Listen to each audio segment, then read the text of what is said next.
Sebastian, do you want to present first? Do you want to present yourself first? Okay. Thanks, Luis. Hello, everyone. This is a learning call about diversifying democratic innovations featuring Sebastián Calderón and Luis Razador from I4Policy. Go ahead. Thanks, David. Thank you for being here. Thank you for making the time to discuss really with us about democratic innovation. I'm Sebastián Calderón. I'm based in Bogotá, Colombia, and working as R&D manager at I4Policy. Luis, I'll pass it over to you.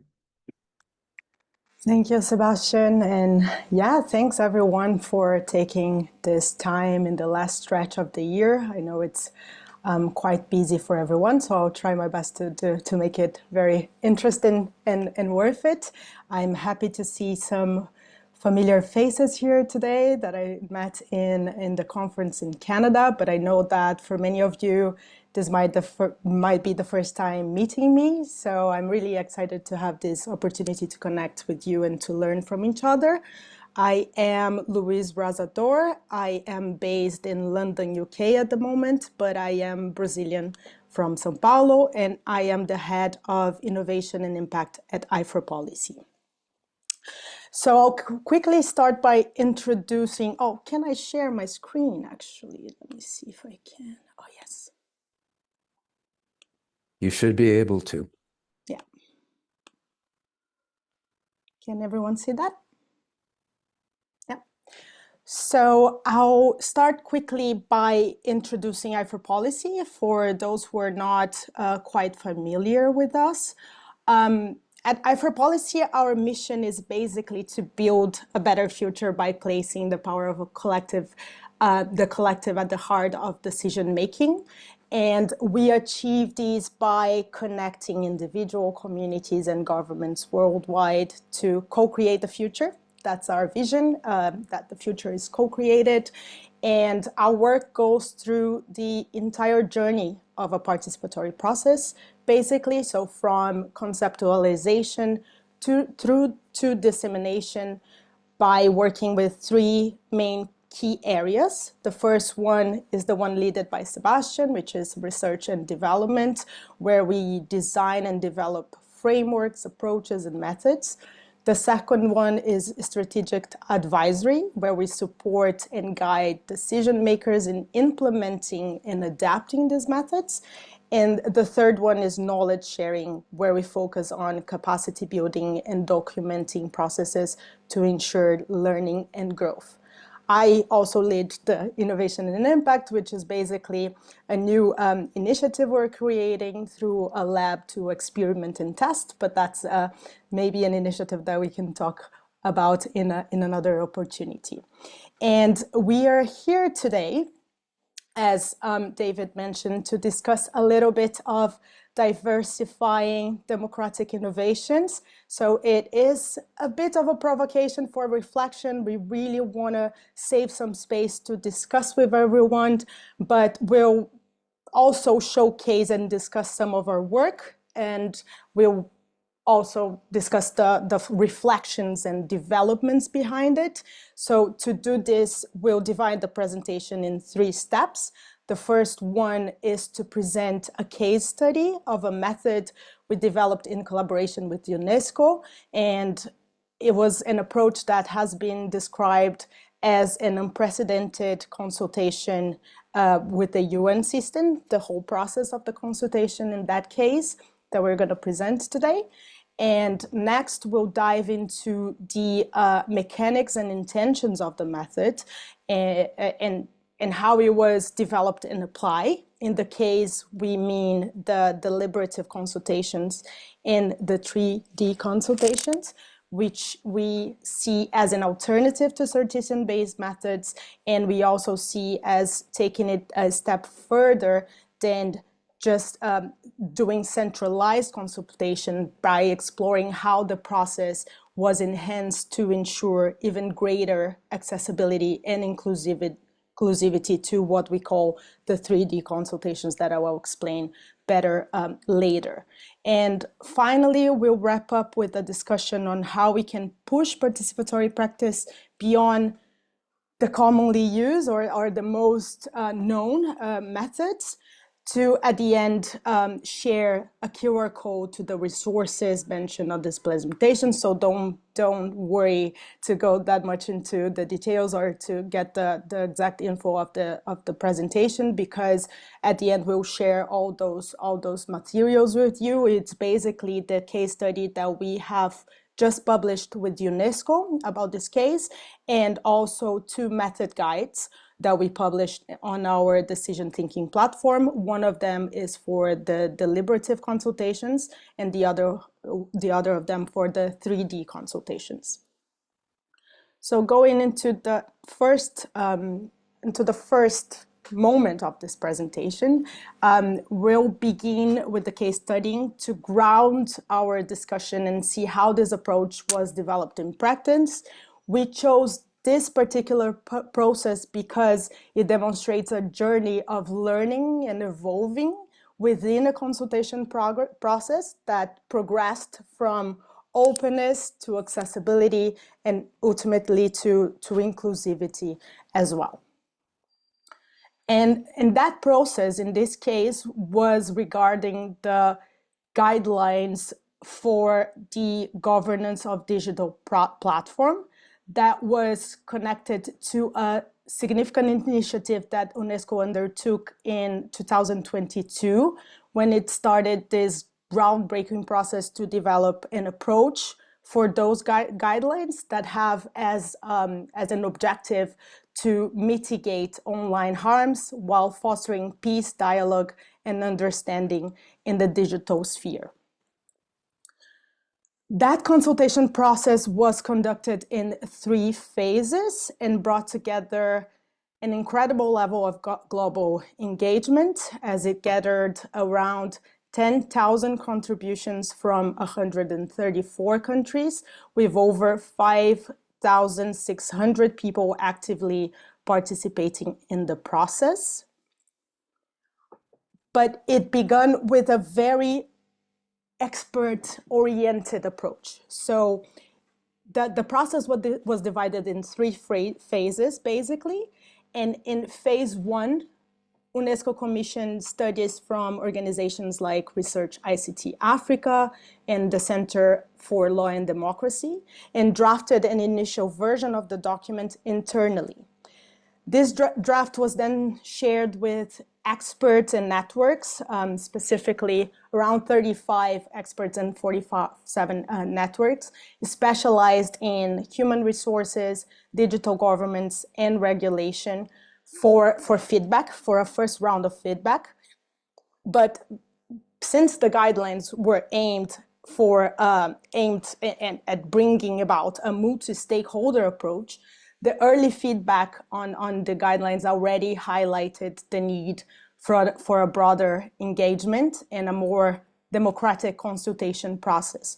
So to address this, UNESCO released the draft 1.1 of the guidelines on its website in December, inviting public feedback regardless of expertise. So that was the first moment in which the consultation was made open.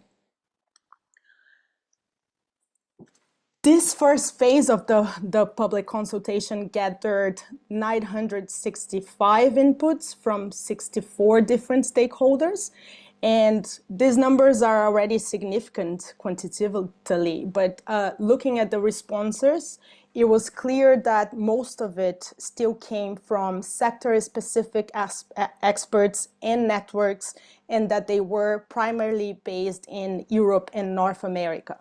So even though this step represented a progression towards openness, it didn't make the process more accessible yet. So it made clear that publishing documents for comments is great, but that there is a need to go beyond just putting it on the website and making it available for consultation.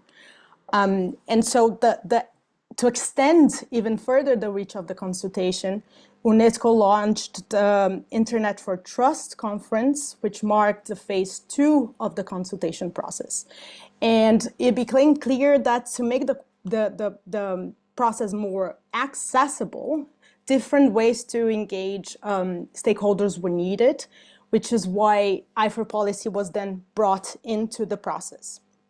So while conferences of this type are generally focused on keynote speeches and panel discussions and Q&A sessions, limiting a little bit the real time interaction between everyone, we worked with UNESCO to create this new approach, which was basically using digital tools and a different moderator format to ensure that everyone, regardless of its expertise, had the opportunity to contribute and be heard. And we did this in three main ways, basically. Through the creation of a new moderator template that reduced the gap between speakers and audience, making everyone an active participant and turning the conversation into more of an exchange. And second, by expanding the engagement channels, including in-person, online, and asynchronous options, so that people could participate at different times. For example, sending comments in social media, for example, if they were not present directly at the conference. But also on the third way, we also provided various ways to gather feedback, such as online surveys for general or section specific comments, written submissions, again, via social media or email, and also in-person contributions during the conference. So we won't have time to dive into all these details of these methods, but again, as I mentioned, more information on this, and even you can find the moderator template and some visuals of this process specifically in the case study, if you are interested, that we're going to share at the end. At the end, the conference brought together around 4,000 stakeholders, both online and in person, creating a very valuable space for real-time interaction, where different options and approaches were compared and evaluating, and addressing the fragmentation in digital government conversations by bridging this diverse perspective, by bringing together diverse perspectives into a common space.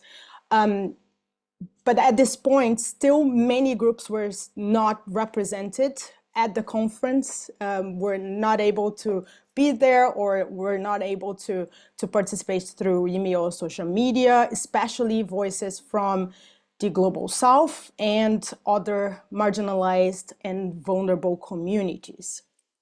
So there was phase 3 to the process. And while phase 1 was characterized by participatory openness, and phase 2 transitions to a more accessible engagement through the Internet for Trust conference, the phase 3 aim was to increase inclusivity. So it focused on actively seeking inputs from underrepresented groups. I can hear you. Yeah, can you hear me? Oh, sorry. Someone needs to mute their microphone. Sorry about that. Coming back. So basically, the aim of the third phase was to enhance inclusivity and to focus on actively seeking input from underrepresented groups who, due to barriers like language or financial constraint or technical complexity or really geographical reach, usually remain unheard in such discussions. And here's where we work with UNESCO again to bridge that gap in participation. And we did that through what we call the deliberative consultations and the 3D consultations, which are methods that I will explain in detail next.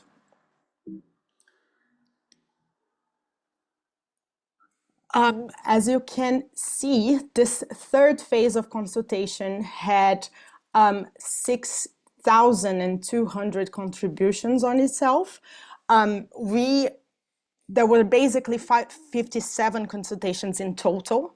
13 of them were directly organized and implemented by UNESCO and IFR-Policy, but for 44 of those consultations were hosted and implemented by independent organization from the communities that we have trained for that. So those are the ones that we called 3D consultations that we are going to go in detail about.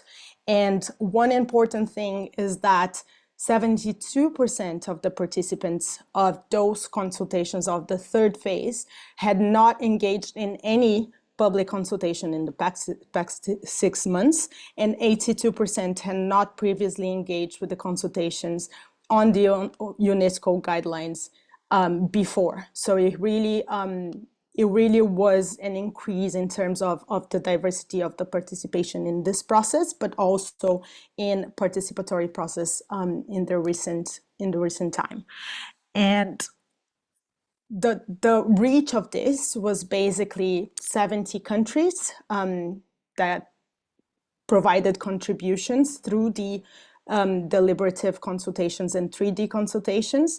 And the substantial increase here that can be seen is on the submissions that came from Africa, which were 54% in the third phase compared to just 5% in the first phase and 13% in the second. So this tenfold increase really shows that the 3D consultation helped in including voices and improving the reach in geographic areas where before it wasn't that present in the consultation. As a result of that process, there were a few main impacts in general. So this is the general impacts of the consultation as a whole from beginning to end, phases 1 to 3, and that goes through the interpretation over the term regulation, which was viewed as a more state-driven, but then through the feedback process and through the consultations, it became more of a multi-stakeholder lens. So there was a different perspective into what regulation actually meant, and it started to include statutory co-regulation and self-regulation, not only state-driven regulation, but also there was a difference in the scope of the platforms, of the digital platforms itself, where there were different parameters that was suggested for size, market share, and risk profile. So the final guidelines focused more on 3 factors to balance over-regulation and under-regulation as a result of and then there were also the principles and specific guidance and the protecting cultural expressions. Those were very important impacts, but there were 2 very specific feedbacks that we identified between others, but that were very specific to the consultations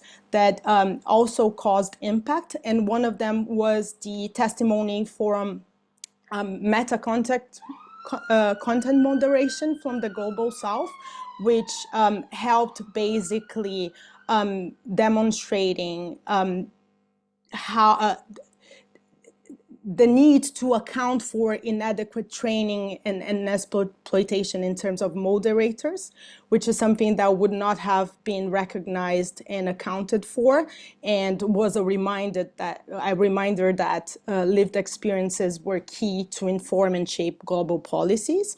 But also there were contributions from voices from young age in South Africa, for example, 13 to 18 young people, years old young people who were explicit about the importance of focusing on media and information literacy to empower users rather than centering exclusively on safety aspects. And in the end, that was also crucial in expanding the guidelines scope to include not just safety, but also empowerment empowerment through the media literacy, as well as youth integration in those programs of literacy. So yeah, there were some very practical implications of the consultations on the guidelines.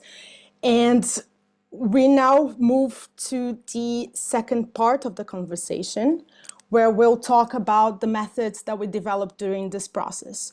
And the reason why we chose to present these methods as an alternative to sortition-based methods was not to say that sortition obviously is not valuable or that one thing is better than the other, but rather to encourage thinking beyond what we say here are usual approaches, at least on what sometimes we hear within practitioners. So at I4Policy, what we always internally try to do is to look beyond what's commonly in front of us to find something that might be better to fit a specific process, and we find that sometimes when we focus too much on, for example, sortition-based methods, we miss the chance to explore new perspectives that could make the process more open or more accessible or more inclusive in a way when appropriate according to the specificities of each case. So a very cute interruption, but our goal now is to contribute to this conversation by introducing a couple more of structure options to the toolbox in the form of deliberative consultations and 3D consultations, which are the methods we applied. And we introduce it as an invitation to approach decisions about methods, considering those different options and dimensions, even if the end results end up not being completely dissimilar to existing methods, or if the final choice is in the end to go with something more established or go with something different than what was imagined in the process. So we start by the question of what is a deliberative consultation, and it is basically a structured process for engaging diverse groups in deliberation on specific issues or policies to gather informed options and feedbacks for fostering a more democratic, engaged society through active stakeholder participation. And the way it takes forms is basically 3 steps. So the first step is learn. So it's where participants will learn more about the topic by hearing different people share their perspectives. That includes the framing of the question that is supposed to be asked in the deliberation, the understanding of different perspectives through speakers and experts, and interrogating that. So that provides participants with comprehensive and in-depth information in simplified version of the topic, made it more palatable for all types of audiences, which is in itself an educational process that enable more informed and balanced discussions and decisions. The second step is deliberation. So is when participants take time to digest and deliberate about the process in small groups. So here the purpose is to explore a question together, different shared understanding of options, and to elevate the unforced force of the better argument, basically. So nothing very different until this point. And then we finally, we finalize with sharing. So here the participants have the chance to individually share their feedback about the topic through de-identified private forums. And the final step is, it follows basically the rule of no attribution, and that's very intentionally done so to encourage open dialogue and free expression. And so again, the feedback on the consultative process is an individual moment. it's thought to be within the deliberative consultation as an individual's moment. So there is the difference here, and the distinctive element here of the deliberative consultations is that the method is not meant to reach consensus. There is no pressure for participants to arrive at a consensus or to agree with each other. The objective is really simply to deepen and broaden participants' perspectives on the topics and on the questions being discussed, and for decision makers to understand the universe of the informed perspectives and feedbacks on that topic. So in summary, the purpose of deliberative consultation is not only to foster a deeper understanding of the complex issues by participants, but also to gather diverse perspectives, making it possible for decision makers to see a bigger picture, bringing together different viewpoints to develop well-rounded, informed, and responsive policies, solutions, and decisions that reflect a variety of realities. And what makes it an alternative to sortition-based method is that the recruitment strategy doesn't focus on mirroring the demographic makeup of the wider public based on a predefined criteria, but rather the objective of the consultation is simply to be as diverse as possible to foster a richer dialogue and a deeper understanding of the needs of as many different stakeholders as possible. So this diversity can be thought across various dimensions, including even varying levels of experience with the topic, of lived experience, and different perspectives over the subject. So to achieve this, recruitment way that we look at it, we use what we call at I4Policy a hybrid approach to recruitment that basically combines multiple methods, starting with open invitations to reach as many people as possible, but then also moving to personalized invitations for individuals whose insights would be particularly valuable to the consultation or that wouldn't otherwise be reached. And the goal here is to balance really broad participation with targeted input to ensure that the process is both open and accessible. But we also realized that to truly enable new voices to be part of the process, it was necessary to take it one step further and to focus specifically on inclusivity. And that step further was the decentralization of the method.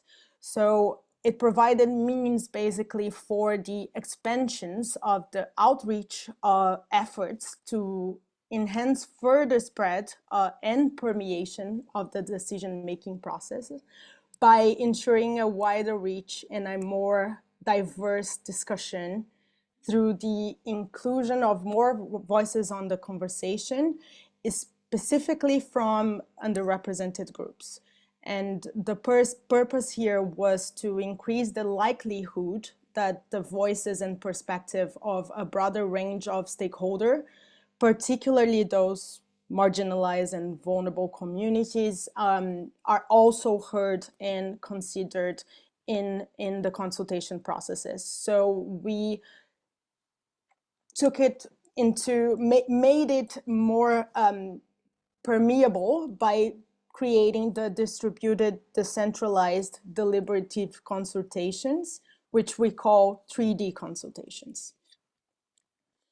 And what is a 3D consultation again? The distributed, decentralized, deliberative consultations basically involve training various local actors focusing on empowering them to independently organize consultations and allow them for delving into regional and local level policy issues and perspectives and very local oriented approaches.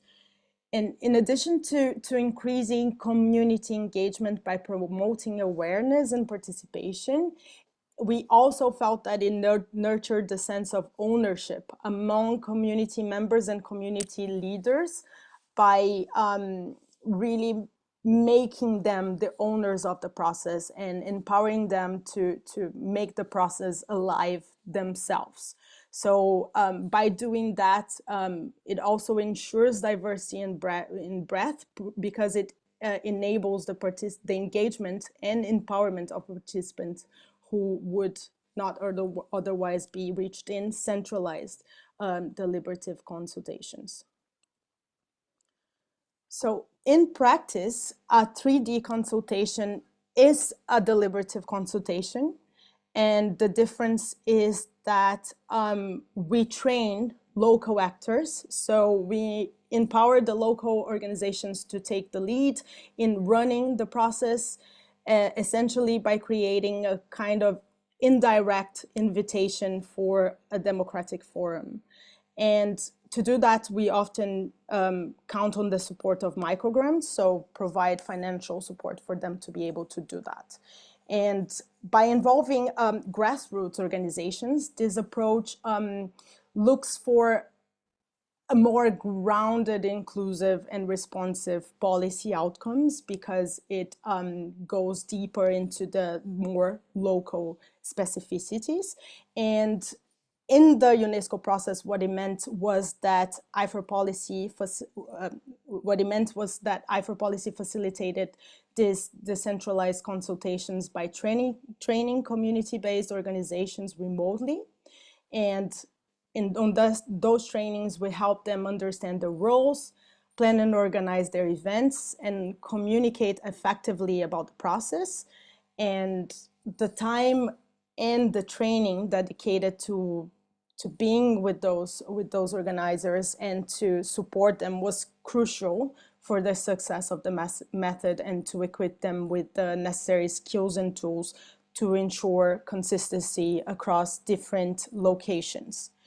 The microgrants, as I mentioned, were also a key part of increasing the diversity of the perspectives because it helped in removing financial barriers that might have prevented some organizings from hosting the consultation by helping with costs like venue, administrative needs, and internet access, especially for the under-resourced communities.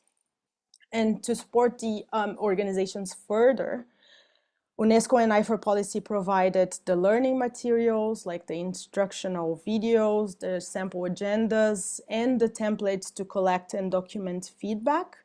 And the organizations were also able to translate these materials into the local language, which was critical for improving the accessibility and inclusion of the participation as well.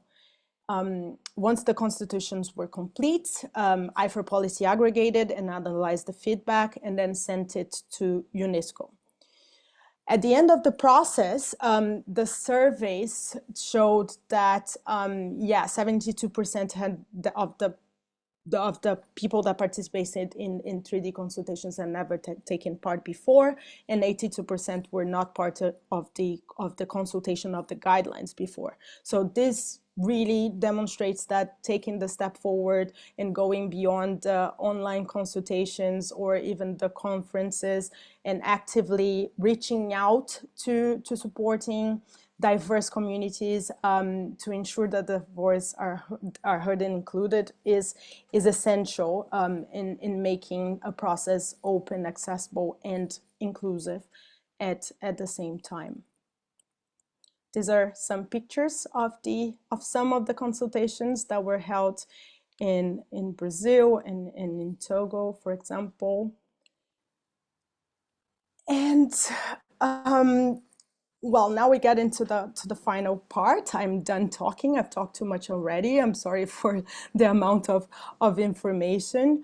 But the goal of what we talked about so far was to explore an alternative approach with an invitation to adjust the way we look at methods and consider perspectives, especially when it comes to creating more options and adding options to the toolbox, basically, that we have to deal with in democratic innovations. So what I would like to do now is really to open the floor and bring everyone into the conversation to reflect together on the challenges, opportunities, and potential directions for expanding the practice beyond our usual methods, and also to diversify even more democratic innovations.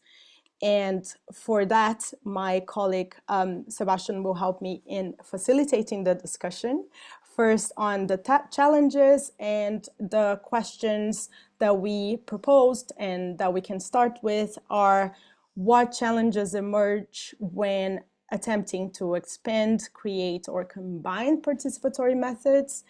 And do we see specific obstacles in terms of how institutionally acceptable they are, or in terms of any kind of obstacles in applying participatory methods that do not necessarily include sortition, and how we could work together to overcome these challenges and make democratic innovations more diverse.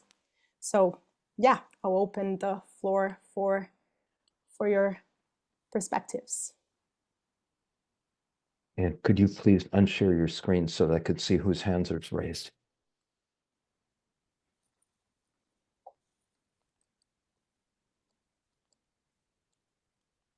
Michelle. Sorry. Yes, thank you, Luisa, for your presentation. One of the areas that I think have been neglected is once the deliberative process arrives at policy recommendations, the problem of advocating to the government body and following the implementation to ensure that the desired outcomes have been achieved. In this area,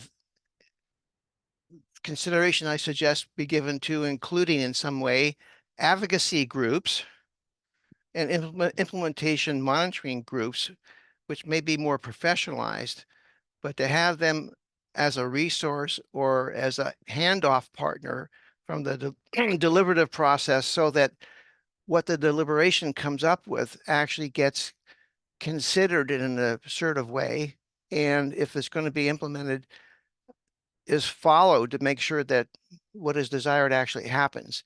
I'm not aware of any research that has been focused on this aspect.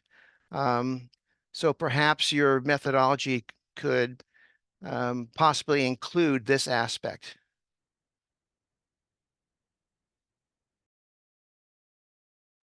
Yeah, thank you. Yeah, I was thinking it's something that but I think talking about the features that a participatory or a deliberative process could have,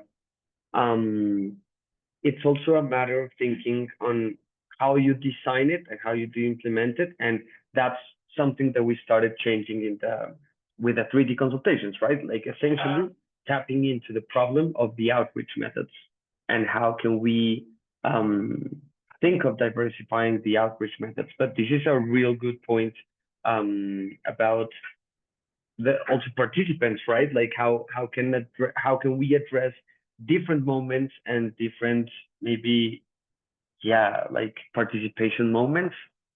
Trying to think of that, but yeah, thank you. Stefano?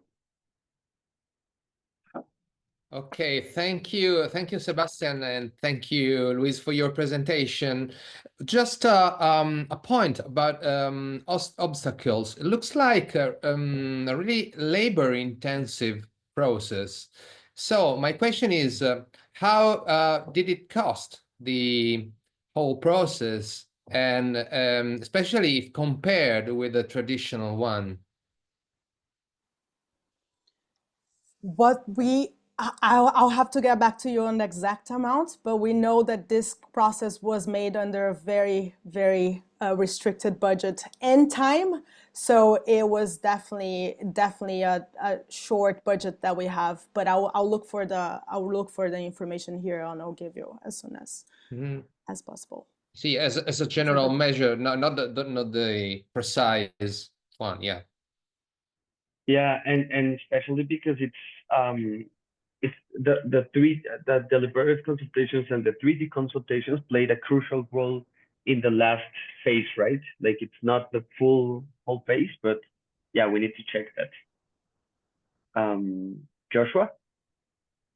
Hi, thank you so much for all that information. This is super cool. My question is, it's kind of a naive one, just trying to wrap my head around the concept. Do you see 3D deliberation as something that's only applicable in like an international context where you're needing lots of different stakeholders from around the globe, or is it something where you could see it being implemented in a national context, like the US, where we have 50 different states, and those states can kind of fight with each other and you know, create tension with the federal government. So I'm just wondering if in a national context, whether this 3D concept could be applied.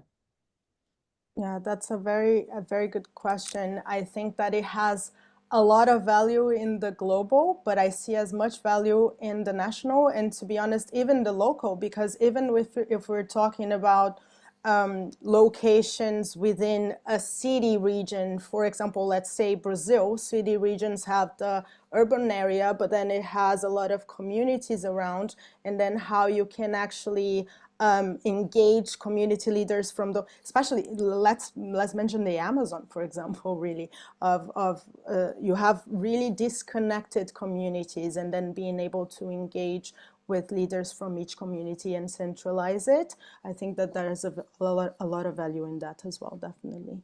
Awesome. Thank you so much.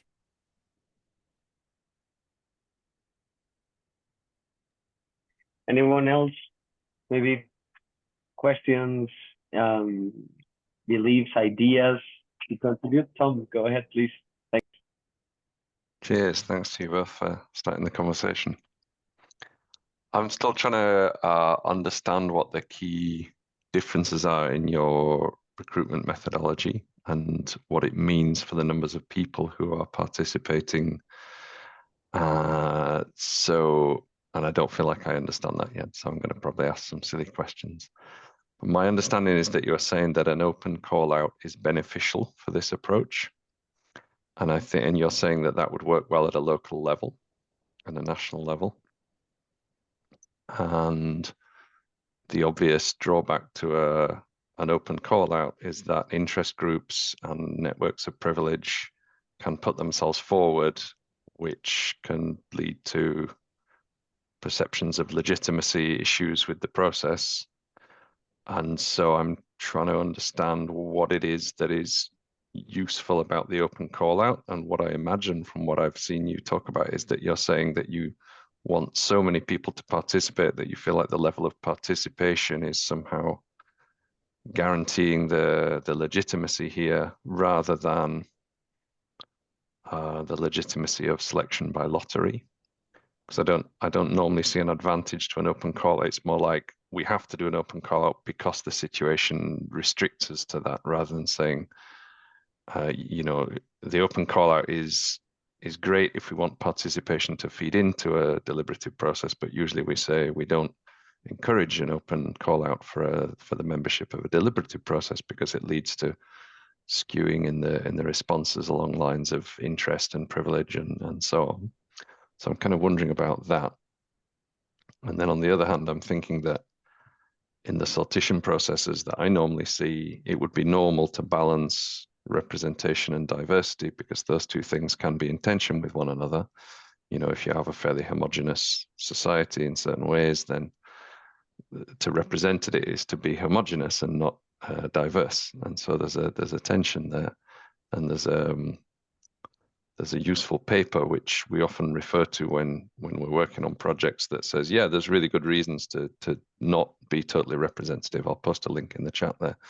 So I would see that as really normal, to be considering diversity, to be considering overrepresentation of more marginalized groups within a deliberative process. And so I don't necessarily see that as not sortition, because presumably when you put together who is in the room, you still wanted to have quotas. So it feels like the not sortition is not the stratification, is not the quotas, but it's that you're saying the open call outs are not invited by lottery is important. And again, I go back to what's the advantage of that in itself? And maybe I'm misunderstanding some key principles here. Thanks. Thank you, Tom. Maybe I can go ahead and Luis can support that. Definitely, we were really conscious when we started designing this process of this tension that you just mentioned around representativeness and inclusivity.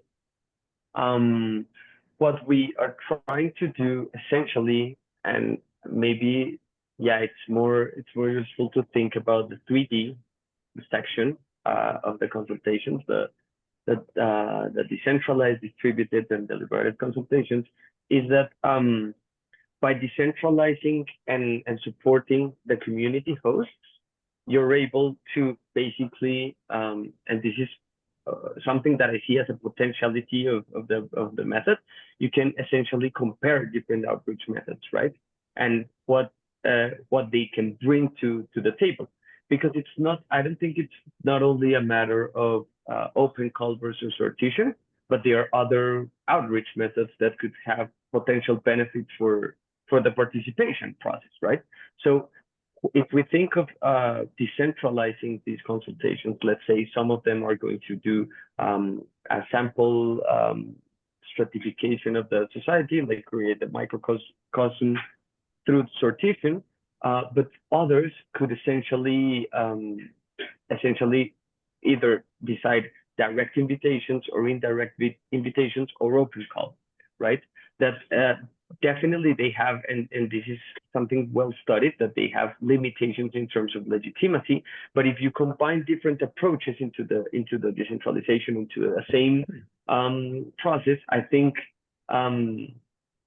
we can take a step further in reimagining how to combine different types of methods, right? It's something that is, from my perspective, that we can open that window of opportunity. But yeah, it's curious about what you guys think also, and really thank you, Tom, for thinking about what are the essential differences and what are maybe the limitations of deciding other outreach methods also. Yeah, and again, I think this is not a case against sortition. Again, this is really trying to provide other ways, because we know that sometimes sortition is difficult in some circumstances, in some realities. So it is also a way of reaching inclusivity or reaching those objectives in different ways, and not necessarily, there could be a parallel process happening with sortition, but also providing these ways of going deeper in some ways or the other. So we are also like suggesting to add up and not necessarily as alternatives. But on your first question, I think that a major part of the 3D consultations, for example, is the selection of the organizations, and in the guides that we think about it, it's like you're going to be able to see the guide. I don't know if this first version has it actually, but it's going to be in the future if it's not there, a big part of the guide, which is how to select the organizations and be very strict into not letting the process carry this queuing on privileges. So I think that there is a lot that is on the central organizer to make the process better in terms of avoiding those things. But it is a risk. I think there are risks to one, there are risks to other, and a lot of it is how it's conduced. So yeah, I think that I understand your position, definitely. Stefano? Yeah, as far as I can see, key to these methods is that you don't have to reach simultaneous consensus, so you can add diversity, kind of trial and error thing. If you had to draft some recommendation in a simultaneous way, I think that these methods would have not worked as right as it did when you implemented it. So you could add from time to time the diversity that, for instance, at the beginning you had not. Maybe this one is, in my understanding, key to this method. Is kind of huge brainstorming. You don't have to issue recommendations from or get recommendation from a group that has to be as diverse as possible. You can add diversity throughout the process.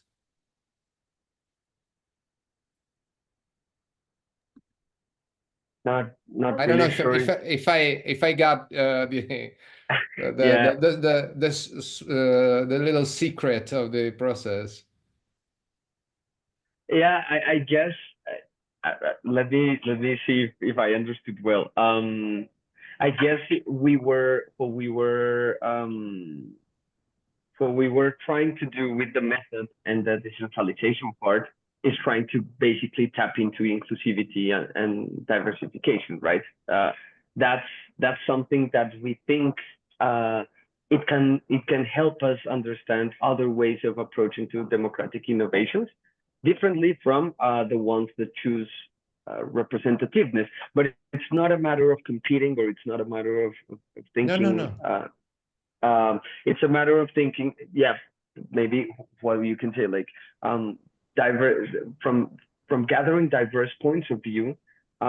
We can start developing and also parallel process, decentralized parallel process could help us understand how the opinions of the people are towards, for example, the word regulation in the guidelines of digital of governance of digital platforms, right? Or things that might be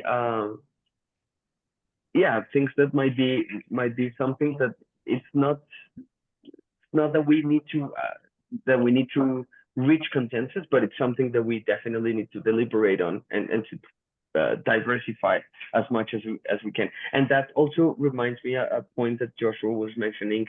I think this process can be tailored to different types of levels, but it's something meant to be also for the international and global scale, right?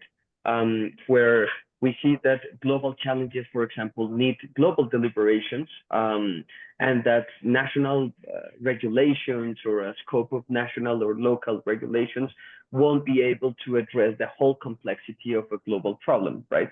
So why not we start tapping into diversification and inclusivity in global processes from these type of methods.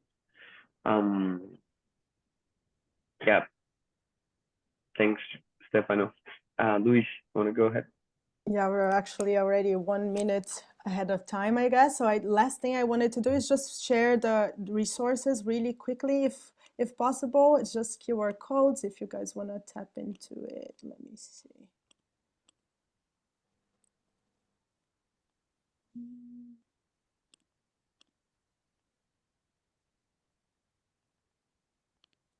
The sharing is it not? It's not yet, is it? Yeah, no, it is. Okay. So these are the guides, basically. They are also, the guides are in our decision thinking platform. So it's www.decisionthinking.org. You can find it on resources there. The case study is on UNESCO website. So this is the QR code for the case study with UNESCO. Louise, could you send me yes, definitely. That information so that I can post it along with the link to the recording of the call? Absolutely. Yes, I'll send that right after the call. I would like to thank Sebastian and Louise for a very interesting presentation on some important work and for contributing new ideas to the toolbox and what we're doing and getting us all to think about new alternatives. Thank you, everyone. I will post the link to the recording and the links to the information in the member forum of Democracy R&D. Thank you very much, Thank everyone. you. Thank you. Thank you all. And let's keep Thank you. the conversation going. Yes. Yeah.